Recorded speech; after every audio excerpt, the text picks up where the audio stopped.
pour ce circuit. Alors, première étape, c'est toujours d'identifier le type de circuit. Ici, c'est un circuit en parallèle parce que l'électricité peut avoir plusieurs chemins pour se rendre à la source. Donc, il y a deux boucles ici, une boucle où il y a R1 et une boucle où il y a R2 dessus.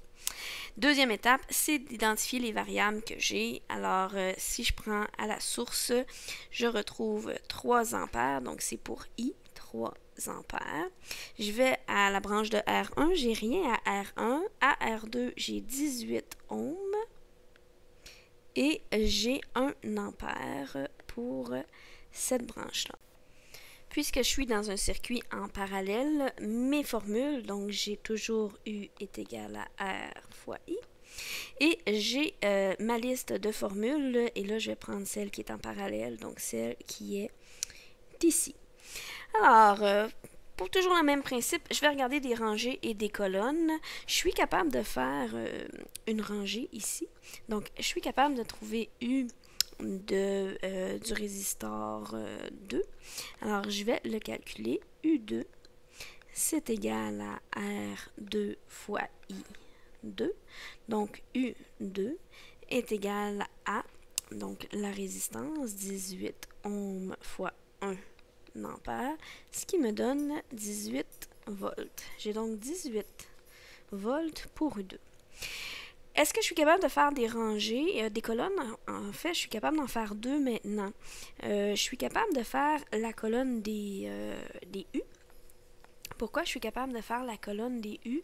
Parce que, étant donné que je suis en parallèle, les U sont tous pareils. Donc, U de la source, c'est égal à U1, c'est égal à U2. Et étant donné que j'ai déjà trouvé U2, que c'était 18 volts, je vais avoir 18 volts pour chacun de mes éléments. J'ai sauté une étape, ça arrive, c'est pas très grave, où je me pose la question, qu'est-ce que je cherche? Donc, je cherche la valeur du résistor R1. Donc, je m'en viens ici, il ne faut pas que j'oublie de l'identifier. Alors, si je continue, alors je peux encore faire une autre colonne, si je veux. Je peux faire la colonne des intensités de courant. Comment je vais faire la colonne des intensités de courant? Alors, ma formule, c'est I de la source, c'est égal à I1 plus I2. J'ai la valeur de la source et de I2, donc si je reformule ma formule, c'est difficile à dire un peu comme phrase, I1, c'est égal à I de la source moins I2. Donc I1, c'est égal à 3 ampères moins 1 ampère, ce qui me donne 2 ampères. J'ai donc 2 ampères ici. Je suis maintenant capable de résoudre ma rangée. Donc, ma rangée va se résoudre avec la loi d'Ohm. Je cherche R1. Donc, R1 est égal à U1 sur I1. Donc, 18 volts sur 2 ampères, ce qui me donne 9 ohms. J'ai donc 9 ohms. C'est ma réponse. Donc, R1 égale à 9 ohms. Je peux ensuite aller faire une vérification. Donc, si je veux vérifier, je vais aller vérifier à ce moment-là que ma colonne va arriver au même résultat que ma rangée pour ma loi d'Ohm et mes lois de Kirchhoff. Donc, je vais vérifier ma résistance équivalente avec ma loi de Kirchhoff en premier. Donc, la résistance équivalente, je vais l'écrire avec mon crayon, ça va aller mieux. Donc, la résistance équivalente, c'est égal à, j'ouvre ma parenthèse, R1 à la moins 1 plus R2 à la moins 1, tout ça à la moins 1.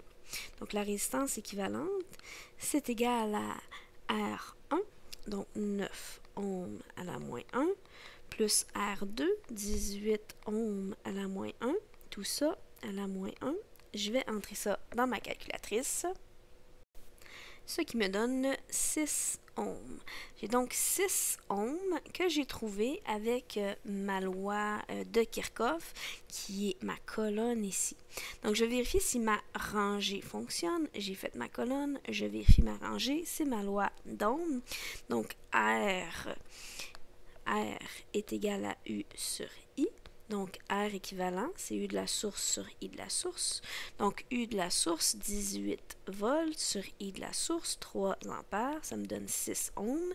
C'est bien la même réponse que j'ai calculée, donc dans les deux façons. Donc, ma vérification fonctionne, j'ai pas fait d'erreur.